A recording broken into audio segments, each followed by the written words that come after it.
마태복음 7장 12절 한 절만 보겠습니다. 그러므로 두 번 읽겠습니다. 그러므로 무엇이든지 남에게 대접을 받고자 하는 대로 너희도 남을 대접하라. 이것이 율법이요 선지자니라. 그러므로 무엇이든지 남에게 대접을 받고자 하는 대로 너희도 남을 대접하라. 이것이 율법이요 선지자니라. 아멘. 오늘 본문에 주신 이 한 절의 말씀은 흔히 이름을 붙이기를 골든룰, 황금률이라고 그렇게 부릅니다. 황금률입니다. 이것은 예수님의 말씀 중에 핵심이 되는 산상보훈의 말씀, 또 산상보훈의 말씀 중에서 또 핵심이 되는 결론적이요 총체적인 종합적인 윤리 기준입니다. 남에게 대접을 받고자 하는 대로 너도 남을 대접하라. 이건 황금률입니다. 두고두고 생각해야 합니다. 모든 사람이 이 말씀을 지켜야 하고 이 말씀을 지켜갈 때에 참 평화가 있고 또한 복된 생활이 있어질 것입니다. 사소한 일에도 아주 조그마한 일에도 대접을 받고자 하는 대로 남을 대접하는 그러한 마음으로 살아가야 할 것입니다. 오늘 본문 말씀에는 문법적으로 보면 남을 대접하라는 말이 먼저입니다. 대접하라 하는 말은 대하라 그런 뜻입니다. 영접한다는 말도 되지만 어떻게 대하느냐, 내가 이웃을 어떻게 대하느냐 하는 것입니다. 이렇게 대하라 그 말입니다.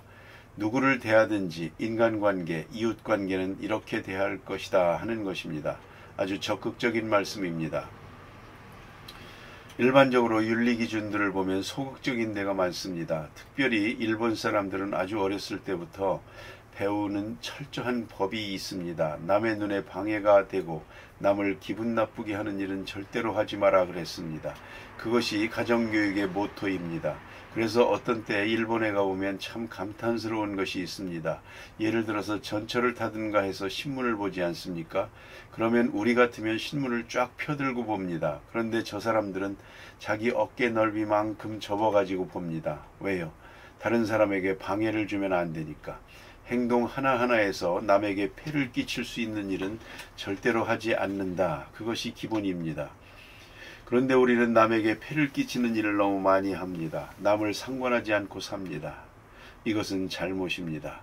남을 대하는 마음, 자세가 바로 자기 인격에 대한 기준입니다. 공자도 그런 말을 했습니다. 내 자신에게 하기를 원치 않는 것을 남에게 하지 마라. 다 같은 윤리입니다. 내 자신에게 하기를 원치 않는, 내가 하기 싫은 일이라면 남에게 하지 말라 그랬습니다. 그러나 오늘 예수님 말씀은 비슷한 것 같아도 전혀 차원이 다릅니다. 대접하라. 적극적으로 이웃을 대접하라. 어떻게 대접하느냐? 남에게 대접을 받고자 하는 대로. 여기서 우리는 생각해야 합니다. 이 말씀은 기도하는 마음에서 출발합니다. 그래서 오늘 본문에 12절 첫 절이 그러므로 하고 시작됩니다. 구하라 얻을 것이요 찾으라 만나 주실 것이요 두드리라 열어 주실 것이니라. 그러므로 그랬습니다. 또 너희가 악할지라도 자식에게 좋은 것을 줄 알거든 하물며 하늘 아버지께서 안 주시겠느냐. 하늘 아버지께서 좋은 것을 주시려고 백물을 예비해 놓고 지금 기다리고 있습니다. 너의 마음만 자세만 합당하면 준다 이겁니다. 너희 마음의 자세만 바로 되면 언제든지 주실 것입니다. 그러므로 남을 대접하라 그랬습니다. 그건 남을 대접하면 하나님은 예비하신 대로 주실 것이다 그 말입니다. 그래서 우리의 기도가 말만이 아니고 행동의 기도가 돼야 합니다. 남을 대접하는 일이 있어야 하나님께서 우리를 향해서 베푸시는 은사를 내리시겠다는 겁니다. 그러므로 대접하라라고 말합니다. 오늘 본문에서 제일 중요한 핵심은 뭐냐면 여기 남을 대접하라 하는 것, 바로 오늘 주신 이 말씀은 목적이 아니고 이것은 방법에 대한 것입니다. 다시 말하면 대접받기 위해서 대접한다, 그런 얘기가 아닙니다. 동기적인 문제가 아니고 목적의 문제가 아닙니다. 대접을 받기 위해서 대접한다. 그래, 그 사람에게 잘하면 그 사람이 나에게 잘해주겠지. 그런 동기적인 문제가 아닙니다. 대접하는 것이 먼저요. 그것은 하나님이 주신 마음으로 대접하는데 방법에 있어서는 대접을 받고자 하는 그 마음으로 대접을 하라는 겁니다. 대접받고자 하는 동기가 아닙니다. 그것은 방법이요 지혜일 뿐입니다. 그 점을 깊이 생각해야 합니다. 오늘 본문에서 이것을 놓치면 안 됩니다. 그러니까 대접받기 위해서 대접하고 내가 서비스를 잘하면 내게 돌아오겠지, 이런 장사하는 마음으로 사업적인 의식으로 하라는 것이 아닙니다. 우리의 선행은 결코 그럴 수가 없습니다. 그런데 여러분 잘 아시는 대로 남을 대접합니다. 내가 남에게 어떻게 하면 좋을까, 잘하고 싶은 마음이 있다, 사랑하고 싶다, 뭐 이런 마음입니다. 그런데 그 사랑하는 방법은 대접을 받고자 하는 거기서부터 찾아야 하는 것입니다. 그것이 바로 대접을 받고자 하는 대로 하는 말의 뜻입니다. 그런 거로 너는 남을 대접하라. 이제는 간단합니다. 가장 중요한 문제는 받고자 하는 마음이 뭡니까? 이걸 옛날 말로 하면 입장을 바꿔놓고 생각하라는 것입니다. 어렸을 때 어르신께서 늘 바꿔놓고 생각하라 하는 말을 수없이 합니다. 들었습니다. 그래요. 바꿔놓고 생각해 봅시다. 입장을 바꿔놓고.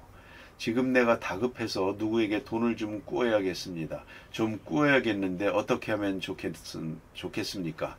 그러면 가서 사정을 하지 않습니까?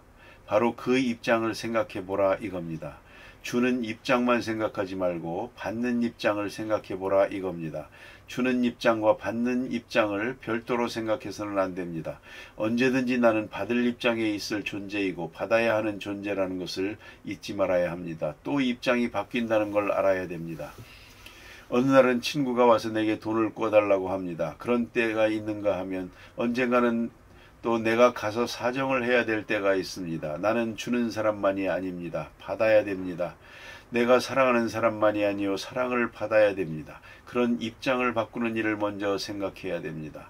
그래서 내가 남을 지배하기도 하지만 남을 섬기기도 하고 내가 남에게 은혜를 베풀기도 하지만 또한 은혜를 입어야 되는 것입니다. 그 입장을 언제든지 먼저 생각하라 하는 것입니다. 그러면서 자 이제 정말로 내가 이웃으로부터 받고 싶은 것이 뭐냐 하는 것을 심리적으로 잘 연구해 보면 간단합니다. 먼저는 용서받고 싶은 것입니다. 우리가 잘못하는 일이 많죠. 그래도 모든 사람이 다 용서해 주기를 바랍니다. 내 잘못이 있습니다. 그러나 모든 사람이 내 잘못을 용서해 줬으면 그것이 간절한 소원입니다. 그렇다면 대접을 받고자 하는 대로 남을 대접하라, 용서하라는 겁니다. 용서받고 싶으냐? 용서하라 이 말입니다. 용서받고 싶은 마음으로 상대방을 용서하라 그겁니다. 또 우리는 때때로 이해해달라는 말을 합니다.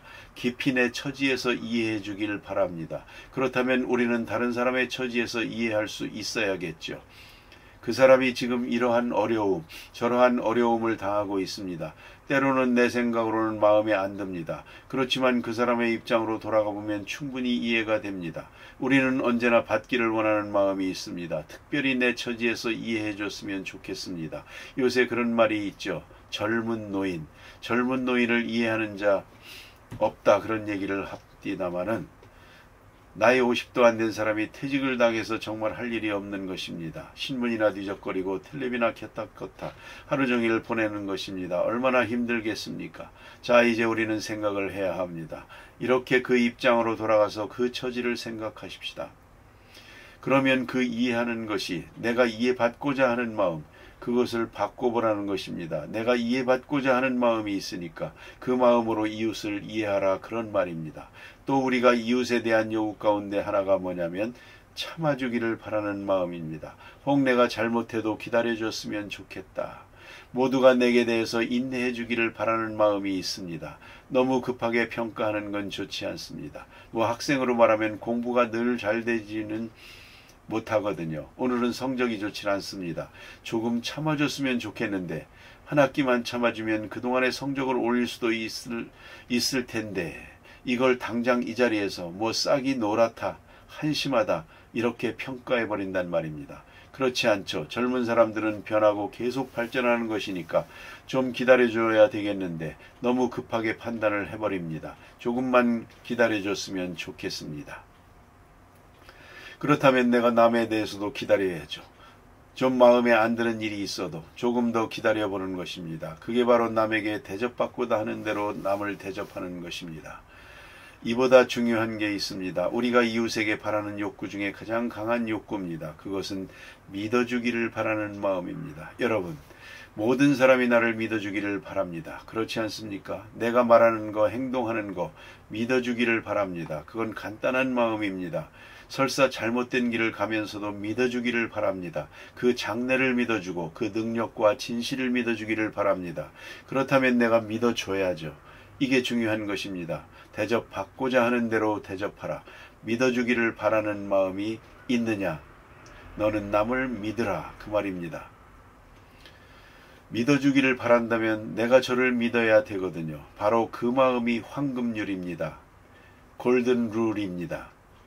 그런데 우리는 남에 대해서 전혀 믿지 않으려고 합니다. 이 불신이라고 하는 것처럼 무서운 죄악이 없습니다. 그건 다 같이 망하는 길입니다. 그래서 믿음이라는 것, 믿어달라는 마음이 있는가 하면 이제는 남을 믿어주는 사람이 되어야 하겠다 하는 말입니다.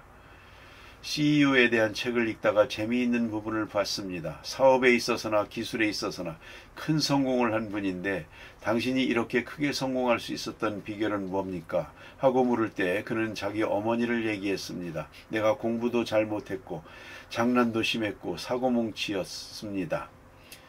모두가 다 저건 소용없다. 나 자신도 아무리 해도 안 됩니다. 그래서 자기 자신까지도 실망을 하고 있고 그런데 어머니만은 그렇지 않습니다. 나는 너를 믿는다. 장난기가 있는 건 창의력이 있다는 뜻이다. 그러더랍니다. 그래서 소망을 가졌답니다. 어머니가 나를 믿어줬다는 것입니다. 이 세상 사람 다 나를 안 믿어줘도 어머니는 나를 믿어준다. 어머니만은 나를 믿어준다. 그 마음으로 살아서 오늘의 내가 되었다. 그런 기록을 볼 때 참 놀라운 얘기입니다. 아인슈타인을 생각해 봅니다. 아인슈타인의 고등학교 성적표가 지금도 있습니다. 거기 보면 이렇게 써 있답니다. 앞으로 무슨 일을 해도 성공할 가능성이 없음. 자, 이 성적표를 가지고 집에 왔습니다. 어떻습니까? 여러분의 아들, 딸이 성적표를 가지고 왔는데 담임선생님이 이렇게 써놨다면 어떻겠습니까? 아마 상갓집 될 것입니다. 좀 성미 급한 사람은 때려 죽이려고 할지도 모릅니다. 그러나 그 어머니는 그렇지 않았습니다. 남과 같으려고 하면 남을 따를 수 없다. 남과 너는 다르다. 다르다는 걸 잊지 마라. 어머니가 그를 위로합니다. 어머니는 그를 믿었습니다. 그는 보통 사람하고는 생각하는 것이 너무 달라서 항상 바보짓을 하는 것처럼 보입니다. 그러나 그는 특별했습니다. 남과 전혀 달랐습니다. 그래서 아인슈타인이 된 것입니다.